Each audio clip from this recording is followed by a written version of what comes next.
Jangareddygudem Saibaba temple function హాల్లో Telugu Desam party అత్యంత ప్రతిష్టాత్మకంగా నిర్వహించిన మహానాడు కార్యక్రమం రెండవ రోజు వేడుకలు అత్యంత వైభవంగా జరిగాయి. ఈ సందర్భంగా తెలుగు ప్రజల గుండెల్లో చిరస్మరణీయంగా నిలిచిపోయిన తెలుగుదేశం పార్టీ వ్యవస్థాపకులు స్వర్గీయ నందమూరి తారక రామారావు జయంతి వేడుకలను పార్టీ శ్రేణులు ఘనంగా నిర్వహించారు. ఎన్టీఆర్ విగ్రహానికి చిత్రపటానికి పూలమాలలు వేసి ఘన నివాళులు అర్పించారు. ఈ మహోత్సవంలో తెలుగుదేశం పార్టీ సీనియర్ నాయకులు పరిమి సత్తిపండు ముఖ్య అతిథిగా పాల్గొని పార్టీ కార్యకర్తలను ఉద్దేశించి పలు అమూల్యమైన సూచనలు చేశారు.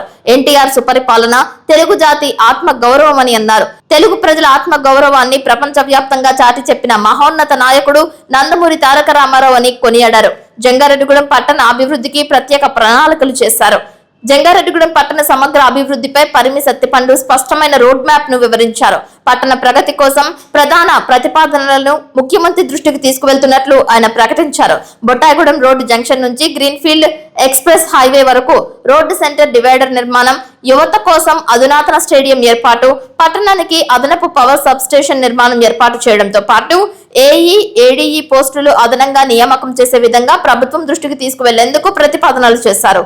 ఈ పనులకు నిధులు మంజూరయ్యేలా పట్టుదలగా కృషి చేస్తానని ఆయన హామీ ఇచ్చారు. తెలుగు జాతి సంక్షేమమే ధ్యేయంగా అహర్నిశలు శ్రమిస్తూ నవ్యాంధ్రప్రదేశ్ నిర్మాణానికి సరికొత్త విజన్తో ముందుకు సాగుతున్న ముఖ్యమంత్రి నారా చంద్రబాబు నాయుడు, యువనేత నారా లోకేష్ కు ధన్యవాదాలు తెలిపారు. 2026 సందర్భంగా 27, 28 తేదీలో జరుగుతున్న ఎన్టీ రామారావు గారి పుట్టినరోజుకి సందర్భంగా ఇక్కడ తెలుగుదేశం కుటుంబ సభ్యులందరం కార్యక్రమాన్ని ఏర్పాటు చేసుకున్నాం. ఇది ఘనంగా చేసుకుంటున్నాం.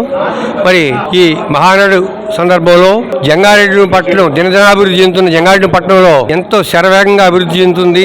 ఈ పట్టణానికి అన్ని ఏర్పాట్లు నాయకుల వల్ల అవనివ్వండి, పార్టీల వల్ల అవనివ్వండి అన్ని వస్తున్నాయి. అయితే ముఖ్యంగా మాకు ఇక్కడ ఒక స్టేడియం, ఎందుకంటే పిల్లలందరూ కలిపి ఆడుకునేలాగా ప్రస్తుతానికి రాజుల కాలనీలో ఒక పార్క్ గా స్టేడియం ఏర్పాటు చేసి జరుగుతుంది. అది నిజంగా చాలా అదృష్టం. కానీ అది చాలదు. జంగారెడ్డి పట్టణానికి పెద్దది 1 ఎకరంలో గానీ 2 ఎకరాల్లో గానీ ఒక స్టేడియం ఏర్పాటు చేయవలసిందిగా మా ఎమ్మెల్యే గారి ద్వారా, అలాగే మా జిల్లా అధ్యక్షుల వారి ద్వారా రాష్ట్ర ప్రభుత్వానికి మేము ఒక విజ్ఞప్తి చేసుకుంటున్నాం.